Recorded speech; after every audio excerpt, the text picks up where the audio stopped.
Kali ini kita akan membahas sedikit mengenai bagaimana organisasi itu menyusun proses bisnis ya, dan mengenai bagaimana menyusun peta proses bisnis di pemerintahan. Saya sudah menjelaskan di video lain, dan itu ada kaitannya di dalam Permenpan RB nomor 19 tahun 2018. Dan kali ini kita akan membahas dalam perspektif yang berbeda agar kita tidak terlalu kaku mencari solusi-solusi terbaik mengenai bagaimana proses bisnis itu kita dudukan sebagai sesuatu langkah strategi organisasi yang sangat penting dan bisa memberi manfaat yang baik, terutama dalam mendorong kinerja daripada organisasi.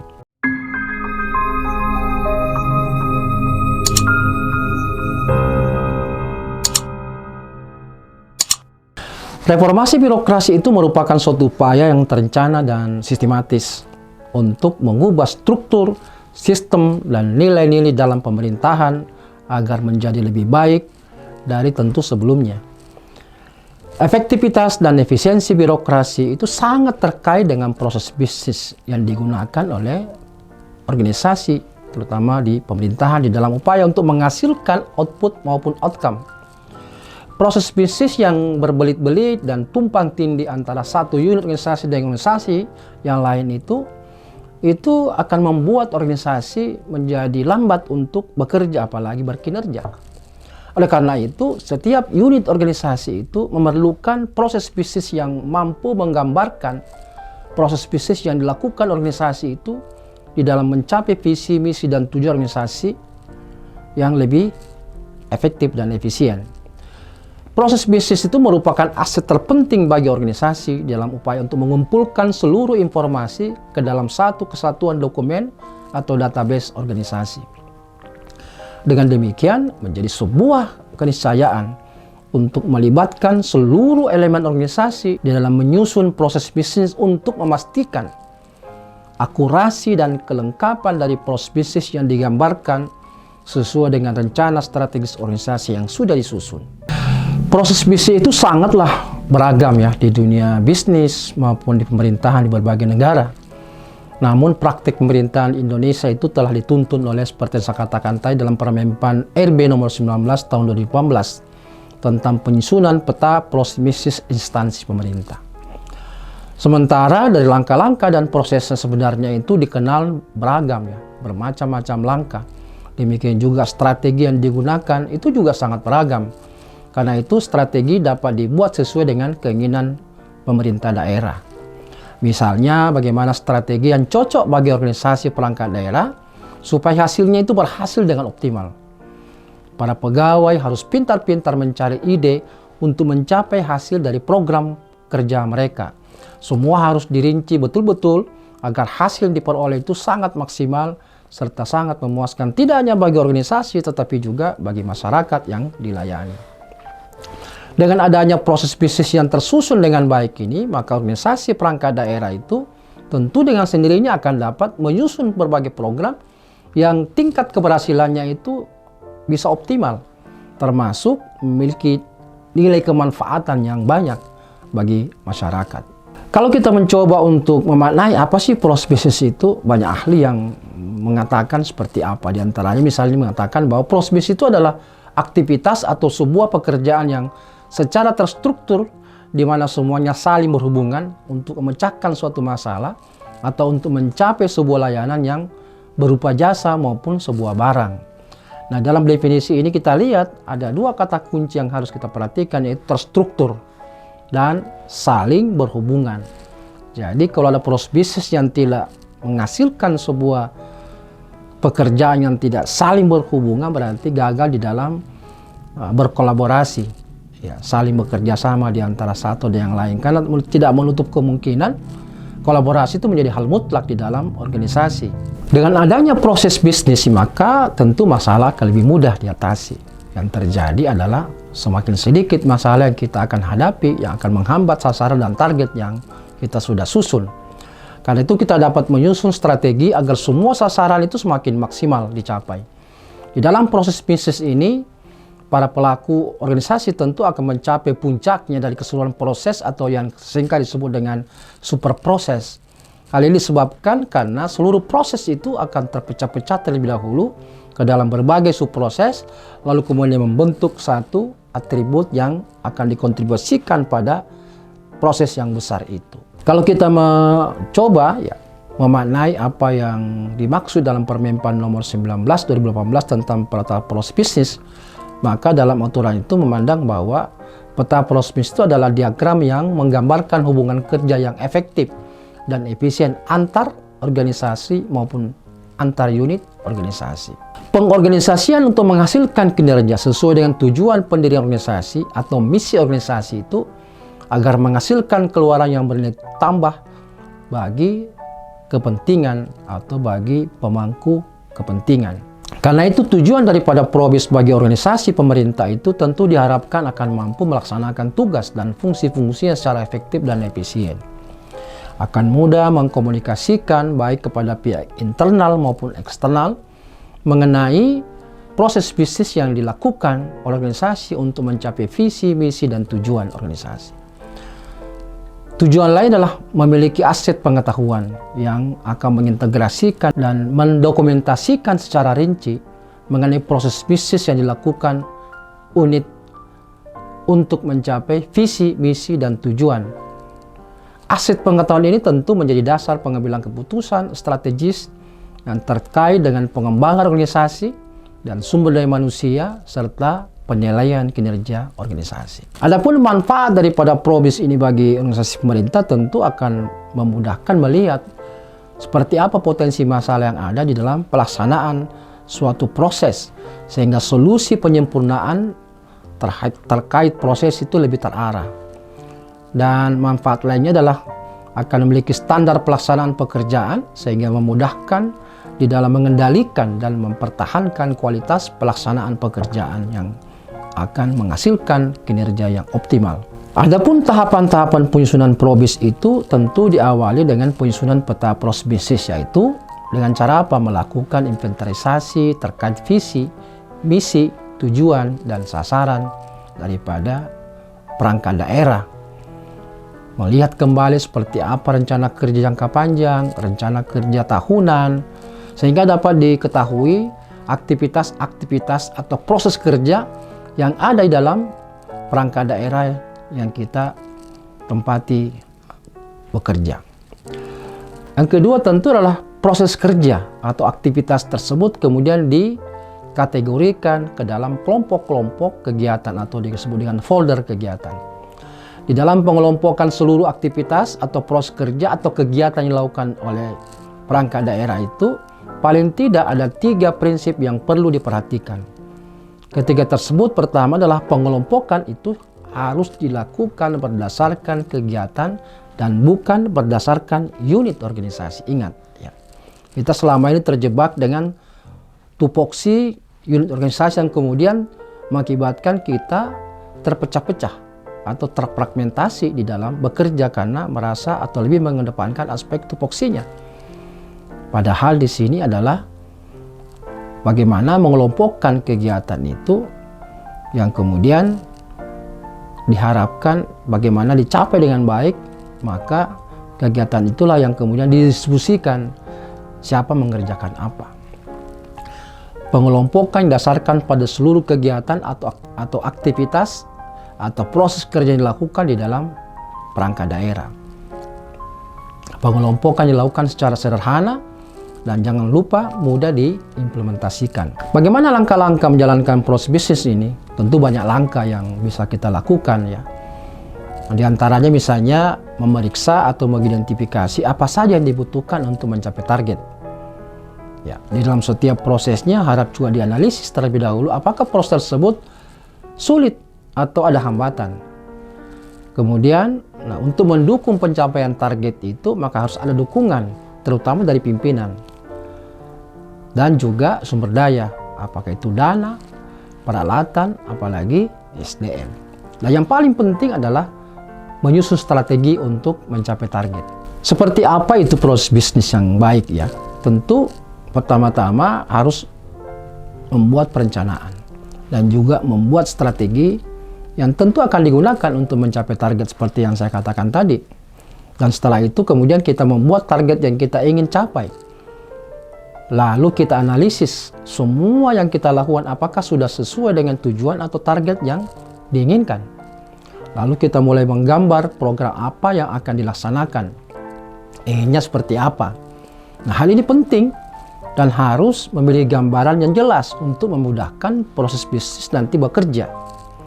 Kemudian mulai merancang apa yang telah digambar itu dan tentu harus disesuaikan dengan anggaran yang tersedia. Nah, selama proses ini berlangsung, maka harus ada tentu monitoring, ya, agar tidak ada kesalahan yang terjadi setelah semuanya jadi berubah. Karena itu kemudian setelah dilaksanakan perlu juga ada perbaikan tentu jika terjadi hambatan-hambatan di. Nah, apa saja langkah-langkah yang penting dalam proses bisnis yang efektif ini? Yang pertama tentu secara rinci saya ngejelaskan identifikasi kebutuhan yang diperlukan oleh sebuah perubahan. Nah, karena itu langkah pertama proses bisnis ini adalah dengan mengidentifikasi kebutuhan terhadap perubahan yang akan terjadi akibat daripada proses bisnis itu yang akan kita implementasikan. Nah, langkah yang paling efektif adalah menemukan kesempatan perbaikan, yaitu dengan melakukan proses audit terhadap regulasi yang ada, karena regulasi kadang-kadang menjadi penghambat. Audit ini nantinya itu akan mengidentifikasi apa isu-isu terkini atau mungkin risiko yang sangat mungkin terjadi dalam perangkat daerah kita ketika kita menerapkan proses bisnis ini. Nah, dari hasil audit ini kita akan mampu menentukan area mana yang menjadi prioritas untuk dilakukan sebuah upaya-upaya pengembangan. Dan dalam langkah ini kita harus juga selalu melakukan review mengenai dampak apa yang diberikan dari proses pengembangan proses bisnis kepada organisasi. Bagaimana sumber daya dan juga para stakeholders kita gitu, baik pegawai, masyarakat, rekanan, supplier, dan juga pihak-pihak lainnya. Yang kedua adalah menganalisis proses terkini. Nah, ketika kita sudah memutuskan proses mana yang akan kita kembangkan, maka perlu menganalisis prosedur-prosedur yang diterapkan saat ini. Nah, dengan cara ini sepenuhnya kita akan mampu memahami seluruh proses mulai dari A sampai Z-nya, lalu kemudian membuat kebijakan-kebijakan realistis untuk melakukan pengembangan program tanpa mengurangi sarana alat yang digunakan untuk melakukan analisis. Nah, untuk hal ini kita bisa mempertimbangkan pertanyaan-pertanyaan seperti ini. Proses apa yang tidak berjalan baik? Kira-kira langkah mana yang mengalami hambatan? Langkah mana yang membutuhkan waktu lebih lama untuk diselesaikan? Dan langkah mana yang paling menghambat?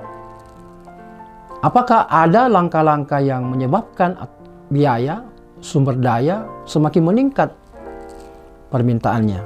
Dan apakah ada langkah-langkah yang menyebabkan penurunan kualitas sebagai syarat mutlak dari sebuah kegiatan? Yang ketiga tentu mendapatkan komitmen dan dukungan. Nah, langkah yang ketiga ini adalah dengan cara mengumpulkan komitmen dari para pimpinan puncak dan juga menengah. Hal ini bisa menjadi elemen tunggal yang sangat penting sebagai sebuah ukuran keberhasilan yang tentu bergantung pada dukungan pimpinan. Nah, dalam langkah ini maka kita perlu menjelaskan kepada pimpinan pentingnya sebuah perubahan dan bagaimana dampaknya ke depan bagi organisasi. Sehingga sangat penting bagi pimpinan untuk memahami kebutuhan akan sebuah perubahan yang nantinya akan mampu meyakinkan mereka sehingga untuk dapat mendukung rekomendasi-rekomendasi yang kita berikan, sehingga dukungan pimpinan itu merupakan sebuah keharusan dalam sebuah proses pengembangan organisasi atau proses bisnis. Yang keempat adalah menciptakan strategi pengembangan bisnis. Nah, dengan kita telah selesai melakukan analisis ya, maka saatnya untuk mengembangkan strategi untuk mengembangkan program-program yang akan kita lakukan di dalam rangkaian proses bisnis.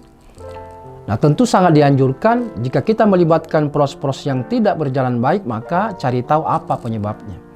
Dan bagaimana kira-kira proses-proses tersebut tetap harus ditingkatkan dan mencoba untuk mengidentifikasi adakah faktor-faktor keuangan dan sumber daya yang diimplikasikan dari proses tersebut. Nah, dengan menjawab pertanyaan-pertanyaan seperti ini, bagaimana proses tersebut harus ditingkatkan, Maka kita telah berhasil menemukan sebuah cara yang efektif di dalam melakukan pengembangan program kita, dan juga diharapkan dan dianjurkan untuk menetapkan tujuan realistis yang dapat terukur sejalan dengan tujuan strategi pengembangan program-program yang secara keseluruhan telah kita tentukan melalui penyusunan peta proses bisnis nantinya. Yang kelima, petakan. Dalam konteks ini, maka organisasi perlu memetakan proses yang dilakukan saat ini atau disebut dengan as is condition. Tujuannya tentu sebagai bahan evaluasi dan dasar di dalam melakukan perbaikan proses. Ada beberapa cara dalam melakukan pemetaan proses. Salah satu yang paling sering dipakai dengan cara lain yang lebih mudah, yaitu dengan memetakan proses dengan menggunakan cara yang kita sering istilahkan dengan Ishikawa atau Matthias-Taib diagram ya. Metode rancangan C.O. Alomet and Friends ya. Matthias-Taib yang digunakan itu memodifikasi diagram tulang ikan di dalam memetakan proses manfaat dibuatnya peta proses bisnis organisasi. Dan kemampuannya ini akan mampu memperlihatkan kepada kita aliran kerja yang lintas fungsi yang sering disebut dengan proses horizontal. Yang kelima adalah menganalisis. Peta proses yang ada kemudian dianalisis untuk menentukan proses mana saja yang akan diperbaiki. Ada 3 cara untuk memilih proses yang akan diperbaiki. Pertama adalah pilihlah proses yang bermasalah. Contohnya proses pengembangan produk baru. Jika sudah 5 tahun belum ada produk yang dihasilkan, maka itulah proses yang bermasalah. Kedua, proses utama yang berhubungan langsung dengan masyarakat atau stakeholders. Suara publik atau voice of public itu menjadi input dalam pemilihan proses yang perlu diperbaiki. Dan ketiga, yang paling visible untuk diperbaiki. Hal ini tentu akan membangkitkan semangat untuk memperbaiki proses-proses yang lebih sulit lagi sehingga kedepannya bisa lebih mudah. Yang ketujuh adalah desain. Nah, tahap selanjutnya ini merupakan merancang proses perbaikan atau should be condition. Pada tahap ini dirancang suatu proses baru dengan memperhatikan parameter-parameter proses yang ditetapkan. Parameter-parameter tersebut itu dapat berasal dari persyaratan dari publik atau customer requirements. Rancangan proses baru juga mungkin perlu disertai dengan adanya perubahan kebijakan dan pengendalian proses yang tentu dianggap perlu. Berikutnya adalah tahap implementasi. Nah, ini merupakan tahap penerapan dari apa yang telah dirancang pada tahap sebelumnya. Tentu di sini pelatihan bagi pegawai mungkin dibutuhkan. Perubahan tata letak kerja, penggunaan teknologi informasi adalah beberapa hal yang mungkin diperlukan untuk melaksanakan proses yang baru dari rancangan ini. Tipe organisasi yang paling adaptif di dalam menerapkan perubahan proses juga menjadi salah satu persoalan yang harus diperhatikan dan ditindaklanjuti. Karena itu di dalam penyusunan proses bisnis ini hal-hal penting yang harus diperhatikan adalah bagaimana pemetaan fungsi struktur organisasi itu merupakan hal yang terpenting dalam melaksanakan proses bisnis. Tentu pertama-tama harus mengelola aspek operasionalnya, mengelola komunikasinya kepada publik, lalu mengelola keuangan serta administrasinya, termasuk melakukan proses penggunaan bahan yang dibutuhkan, bagaimana pengolahannya dan distribusinya sehingga berupa barang dan pemberian layanannya itu bisa lebih optimal. Setelah itu baru kita laksanakan atau menyusun strategi bisnis yang sudah kita akan gunakan. Tentu ini disesuaikan dengan kondisi saat itu atau bisa dibilang kondisi organisasi saat ini. Selain itu, faktor-faktor pendukung proses bisnis itu diantaranya hal yang bisa mendukung ya terlaksananya proses bisnis inti. Misalnya perangkat daerah pendukung dan perangkat daerah lainnya ya. Misalnya perangkat daerah yang berwenang menerima pegawai dan peningkatan kompetensi, pengelolaan keuangan dan akunting, biasanya itu untuk memperoleh pegawai tambahan dalam rangka menyelesaikan program dan kegiatan dengan cepat atau secara mendadak. Biasanya yang digunakan adalah pegawai kontrak atau honorer ya, atau pegawai dari unit-unit lain yang kita bisa mintakan gitu ya. Atau mungkin adanya kekurangan anggaran yang dibutuhkan, kita bisa meminta kepada organisasi yang mengelola keuangan, misalnya daerah itu ya BKAD ya. Nah, semuanya itu demi menyelesaikan apa yang dikerjakan dan sudah direncanakan, memenuhi yang kurang dan diperbaiki sampai dengan mampu mencapai tingkat maksimalisasi atau sampai dengan target yang diinginkan. Proses bisnis tersebut juga di dalam cara-cara yang formal maupun informal itu dapat mencakup berbagai variasi dari fungsi bisnis sendiri seperti teknologi informasi, pelatihan dan pengembangan pegawai, kepuasan layanan kepada masyarakat, dan juga hal-hal lainnya. Nah, tanpa mengurangi proses bisnis yang ingin kita tingkatkan, maka prosedur dari upaya untuk melakukan perbaikan juga memiliki jalur yang sama dengan fungsi bisnis tersebut.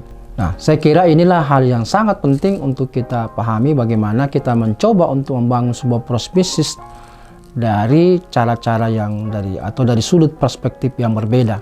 Tujuannya sama, yaitu bagaimana terus-menerus terjadi sustainabilitas peningkatan kinerja daripada organisasi yang kita pimpin.